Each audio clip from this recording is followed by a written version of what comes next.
Assalamualaikum warahmatullahi wabarakatuh.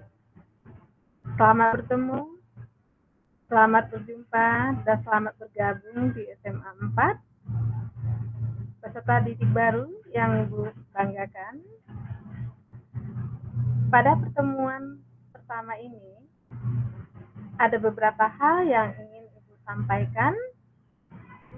Sebelum itu, Ibu berharap, mari kita berdoa. Semoga kita selalu diberi kesehatan oleh Allah Subhanahu wa Ta'ala, dan Tuhan yang Maha Esa memberikan kelancaran kepada kita semua. Amin ya rabbal alamin. Ibu akan presentasikan beberapa hal sambil kita berkenalan. Silakan disimak.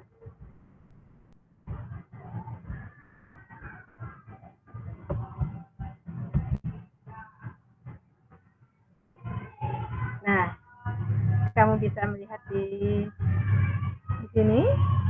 Ibu ulang kembali. Assalamualaikum. Salam sejahtera buat kita semua.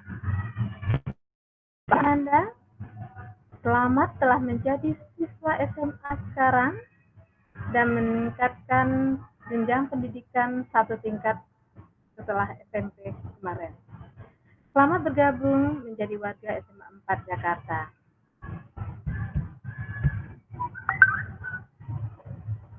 Ibu adalah mengampu mata pelajaran sosiologi kelas 10 SMA dan MA dengan nama Admini Anggrenia Esos.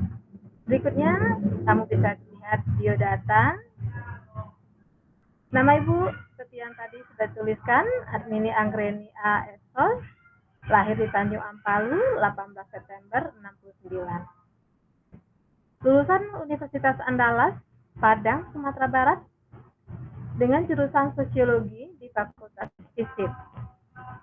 Pengalaman mengajar, Ibu pernah mengajar di SMA 30 sejak tahun 2001 sampai 2012.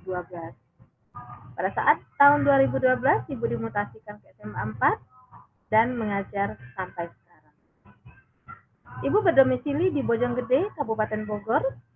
Kemudian ada NIP yang bisa kamu lihat di sini. Kemudian HP yang paling penting agar kita bisa berkomunikasi lebih lanjut. Baiklah, kita akan bicarakan materi selama 1 tahun. Sosiologi memiliki 4 KD untuk kelas 10 selama 1 tahun. Kamu bisa perhatikan di sini. KD 3.1, kemudian ada 4.1, berikutnya 3.2, 4.2, 3.3, 4.3, kemudian 3.4 dan 4.4. Yang kamu perhatikan adalah kode yang ada di belakangnya ini. 1 menandakan ini adalah KD pertama, kemudian ini KD kedua, KD ketiga, dan KD keempat. Adapun kode yang di depannya, 3 ini menyatakan kompetensi pengetahuan. Sedangkan yang 4 ini adalah kompetensi keterampilan. Selain dari mata pelajaran agama dan PKN, maka kompetensi yang akan diberikan kepada kamu adalah kompetensi pengetahuan dan keterampilan secara tertulis. Sedangkan 1 kompetensi lagi yaitu kompetensi sikap, baik spiritual atau sosial. Dalam sosiologi, kompetensi sikap diberikan secara tidak langsung, tidak tertulis. Baiklah, kita lanjutkan. Materi sosiologi dalam 1 tahun ada 4 materi pokok. Dari 4 KD yang tadi. Dari 4 materi pokok ini bisa kita lihat 2 akan menjadi materi semester 1, yaitu fungsi sosiologi dalam mengkaji gejala sosial dan hubungan sosial atau interaksi sosial. Sedangkan 2 pokok materi yang lainnya akan kita bahas nanti di semester 2, yaitu ragam gejala sosial dan penelitian sosial. Tapi baiklah, sekilas akan kita lihat apa saja sih materi semester 1 itu. Ini materi semester 1, fungsi sosiologi mengkaji gejala sosial, ada sejarah lahir sosiologi, sosiologi sebagai ilmu pengetahuan, fungsi sosiologi, dan gejala sosial. Kemudian hubungan interaksi dan hubungan individu dan kelompok, ada interaksi sosial, ada nilai dan norma, sosialisasi, lembaga sosial, perilaku menyimpang, dan pengendalian sosial.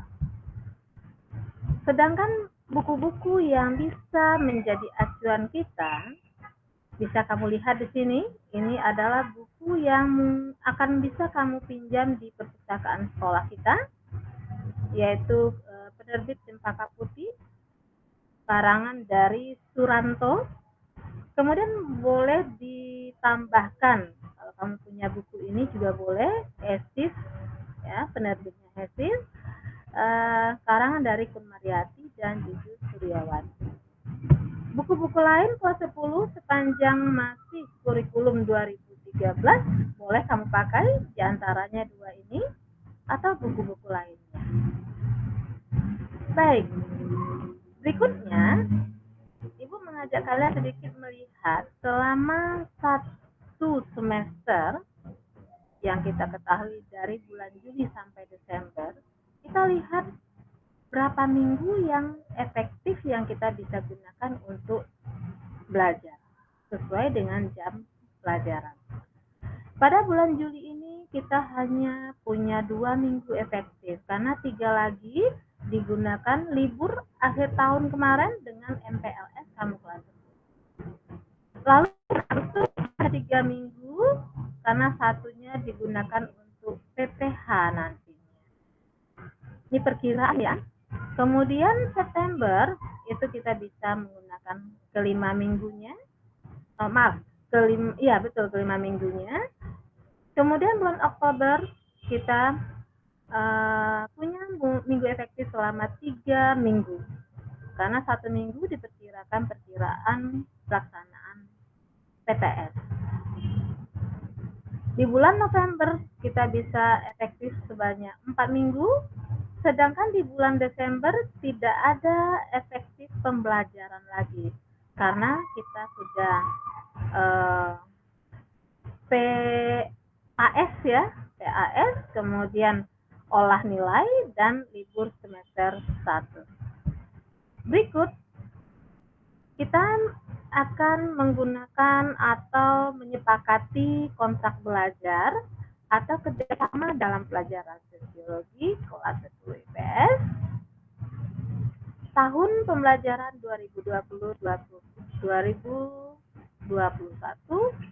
yang memang dirancang dengan sistem daring karena masa pandemi COVID-19.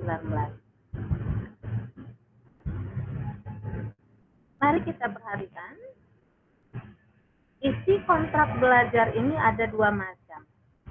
1, berisikan tata tertib kita dalam belajar sosiologi, kemudian materi dan kegiatan apa saja yang akan kita laksanakan.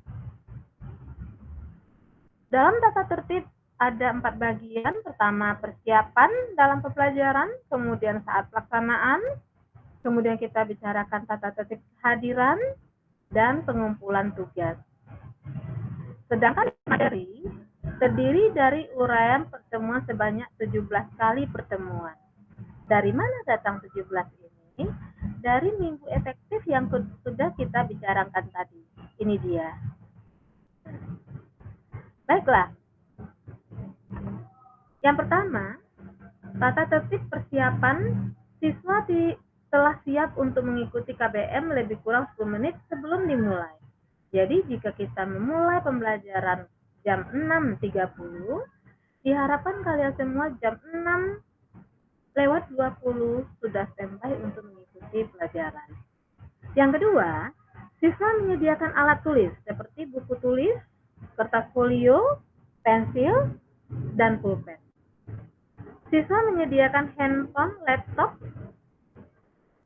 ya salah satunya, tentu dengan kuota.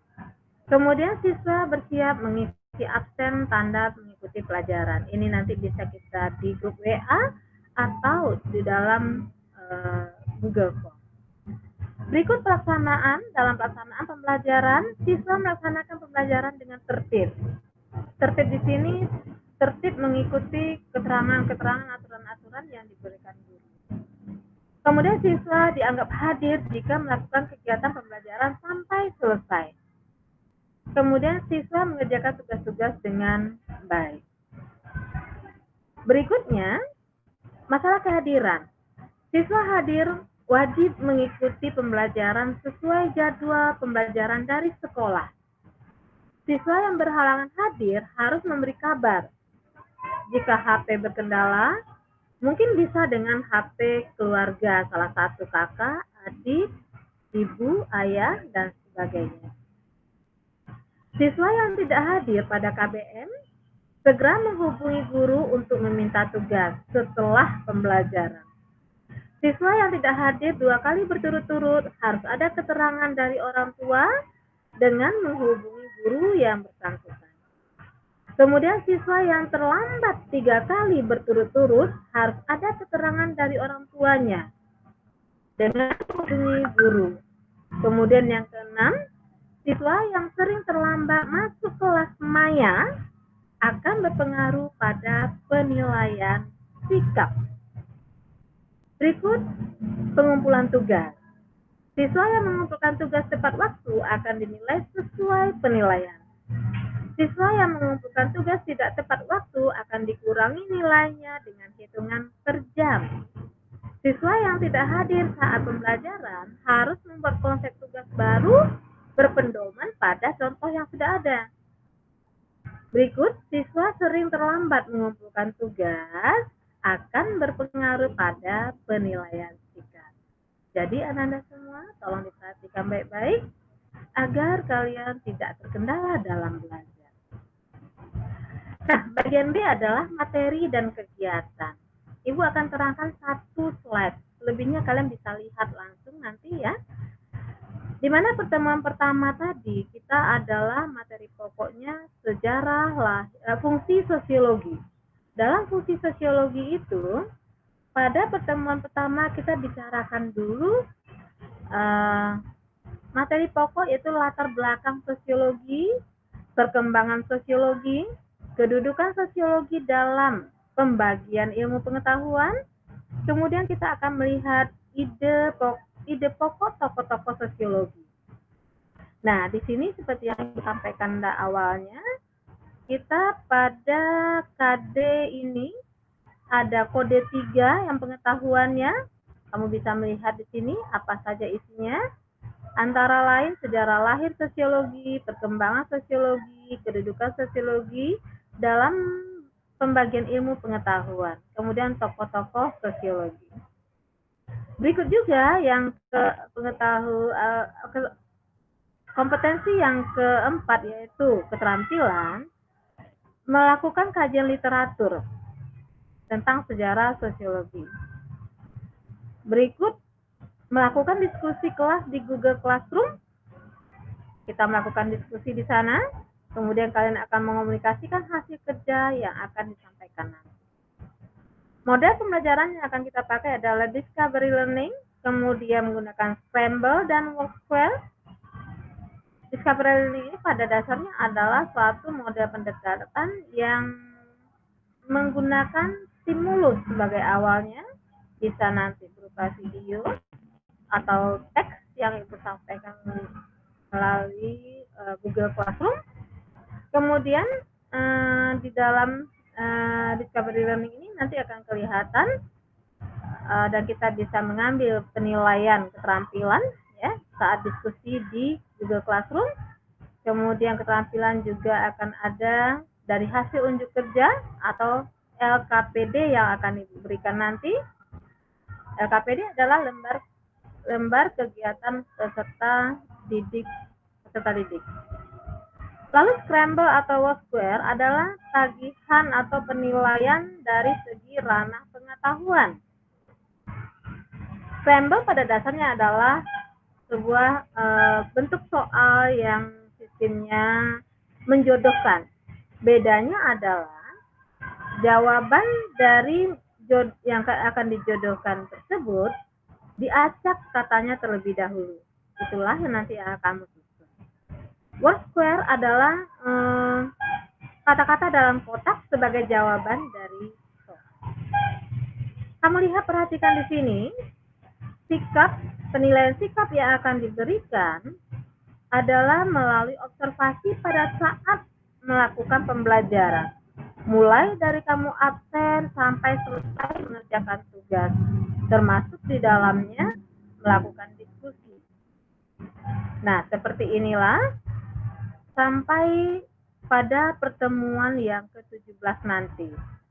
Ibu akan tayangkan ini pertemuan keduanya, sehingga kamu bisa mempedomani pertemuan kedua kita ngapain aja, apa saja materinya, apa yang mesti dipersiapkan.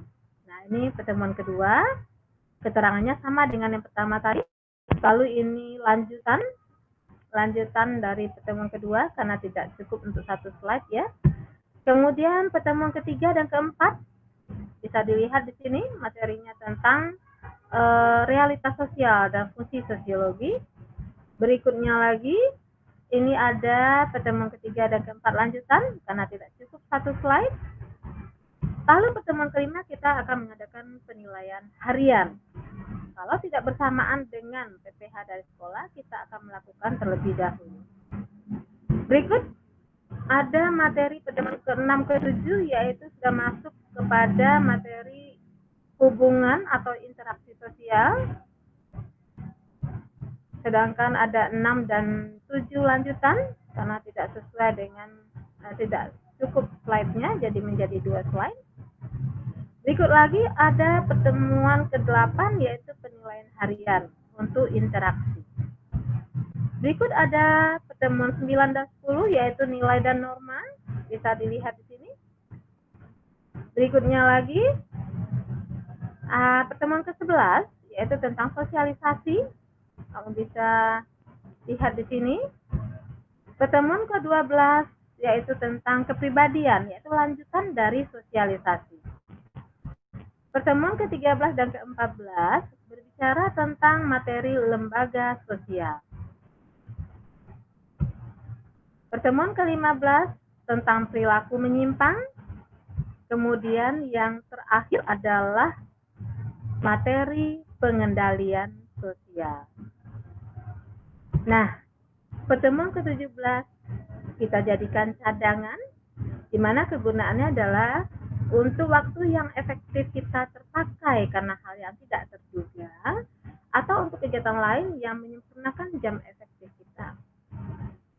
Demikianlah Ananda sekalian,